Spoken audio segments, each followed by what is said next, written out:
Hey guys, what's up? Phantom Null here again, and I'm now here with another character, Arcueid Brunestud. This is actually not an original character. This is an homage character based off of the Type Moon property Tsukihime, or Shingetsu Tsukihime, if you know of the anime.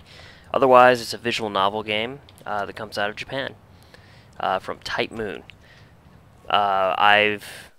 I made her a super strength, willpower, brute. So, yeah, she's a pretty funny character. She's a complete powerhouse. And yeah, I have numerous homage characters, several of which will probably be appearing in this series. Oh, I should have turned this up to +1, but I didn't. Anyway, yeah. She's great to pull out when I just feel like wrecking guys. So, basically, just these moves down here, these four, are my main melee attacks. Got a cross there, here's a huge uppercut, bam! Got a nice hook, there's the cross. So, and then we've got a foot stomp, which there's an alternate animation of for a ground and pound attack, which I decided to take for this costume. And then there is, oh, my rage just crashed there, or actually not a rage. Actually, it is called rage. That's right. I thought it was called fury, but I got the two confused. That's your brute bar up here. But then there's also this attack right here, which is sort of a shot of darkness, which you couldn't really see there, unfortunately, because the stupid wolf ran up. There's too much going on. Anyway, you get the idea. So she basically just pounds fools into submission. There he goes. There this wolf goes. And down they go. So she's in very little danger here. Her defenses are incredible when she's surrounded by foes. So, you know, if I get just a couple of these guys in the melee range, they basically don't have a prayer. Then I got a leap from the sky there. Sort of a Spider-Man style attack. Uppercut this guy. Away he goes. Pound the ground. Let's use taunt. Taunt them over. And get more. Bam. So yeah, there's not a ton of thought going on when I fillet her. Because she's rarely in danger until she's pretty much in over her head, and at that point, it's pretty much too late, because she doesn't have a ton of tools to get out of a bad situation. Save for, you know, smart use of cover, you know, and hoping that basically whatever debuff is on me will not last. I do have a couple of tools, but, you know, it's always a question of, will this last long enough to get me out of this situation? And will I recognize she's in danger before she's basically too deep in? One of those tools is this right here, Strength of Will, which increases my resistances to numerous types of damage as well as my recovery rate. I think that's all it does. It also increases your resistance to some status effects, but as a brute, that's not really a problem. And the other one would be this, Darkest Night, which is an aura that debuffs the damage of the opponent and surrounding enemies that it's on, as well as the accuracy. So, if there's a particularly troublesome enemy, that's a very wise move to put that on them. The guy put that on, though, not really a threat, so we're going to take it off. Save a little endurance, because she's yet another character that, if I'm not careful, has some endurance problems after a rage crash. And especially if hasten comes up not long after that, which you can tell when rather rage drops, because down here my damage bonus will shoot down to the -9,000 mark. Okay, now you can see the rage is back. And when rage crashes, basically all my attacks are going to do single-digit damage, meaning it's basically only worth using Brawl to keep my fury up.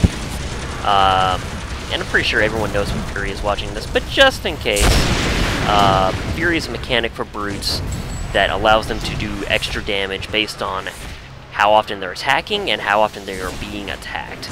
So it benefits you greatly to continue attacking or be surrounded like enemies, like I am right now. But yeah, not a huge varying chain for this character, but I mean, she's just such a powerhouse. It's a joy to play her. She has one incarnate power here, which actually is something that can help her get out of trouble in a pinch. But you know, obviously that didn't help throughout her leveling career. But you know, I got this fairly recently, and it's a help. Barrier Core Invocation. It will basically take all of her defenses and resistances up to cap for a few seconds, and after that it will gradually go down. But usually that's going to be enough for you to, as a willpower brute, to restore basically all of your health in that time, unless you've just fallen into a absolutely horrendous situation, or the enemies just get a really lucky, powerful hit in. So, yeah, as you can see, this character, definitely fitting of the name Brute.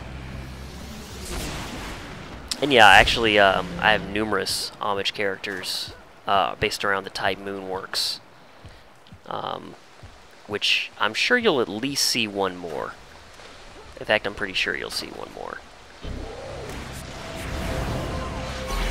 Though probably not for a little bit, because the one I'm sure that I'm going to look at later is on Victory, and right now I'm kind of going down my list of characters that I really want to show on Virtue.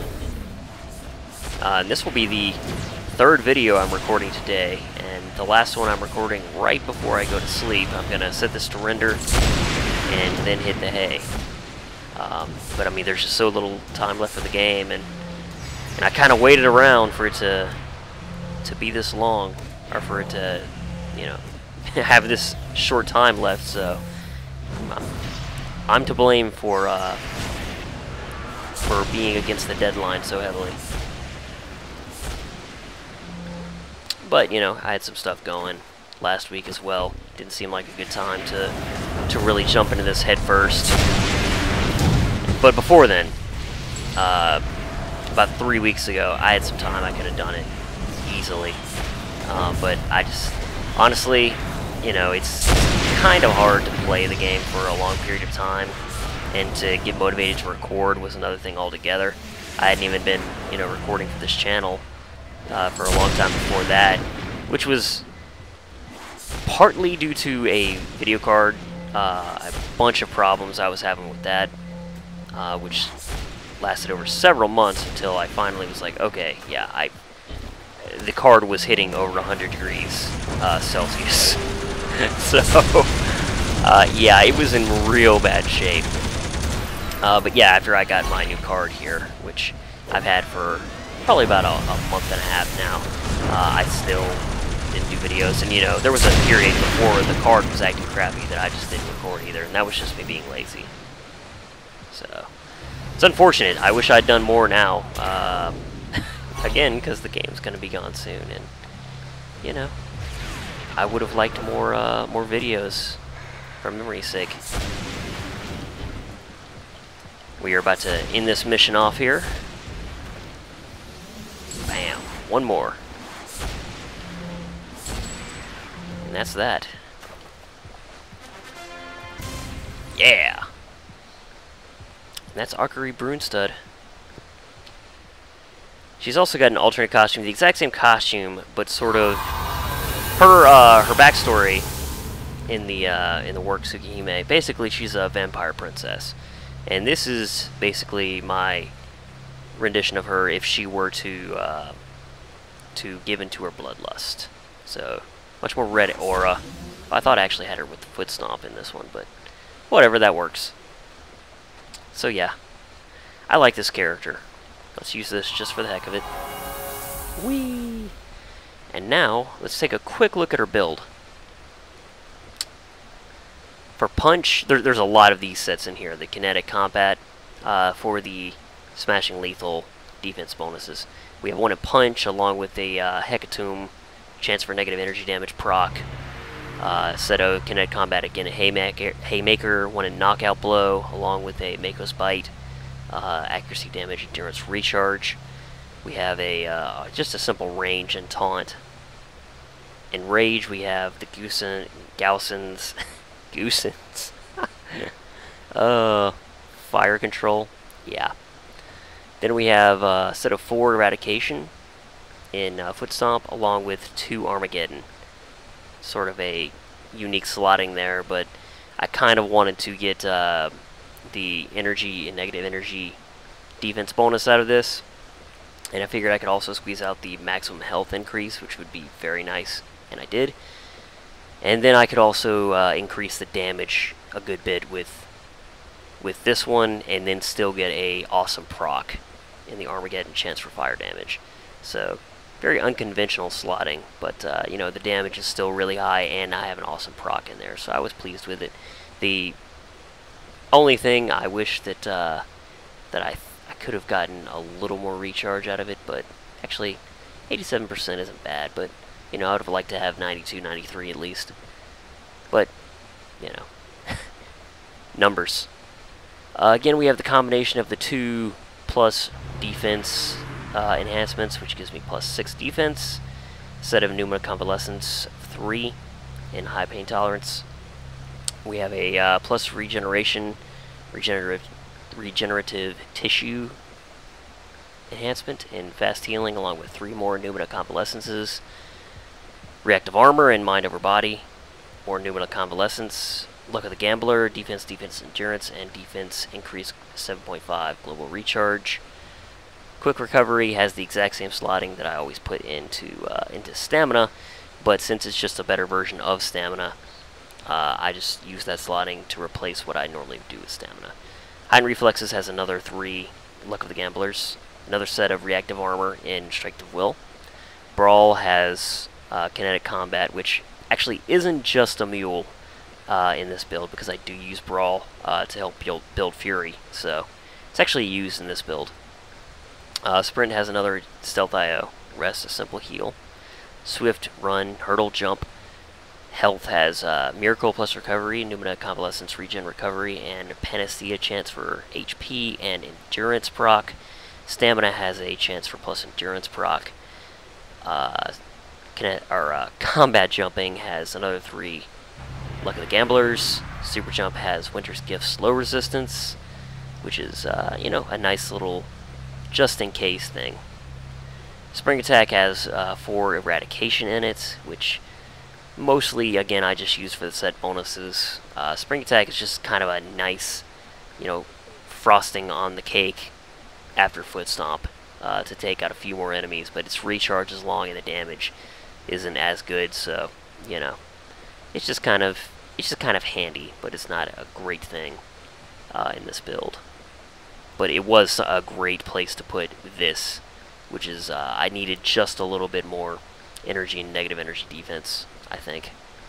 Definitely energy defense. Maneuvers, we have another 3 Luck of the Gamblers. Kinetic combat and boxing. Reactive armor and tough.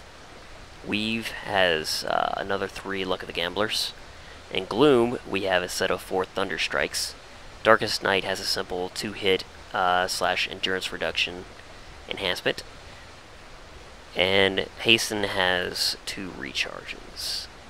So, this build, very survivable. Focuses somewhat like what I can get out of it, out of recharge, but it's largely about defense and survivability, which I tend to...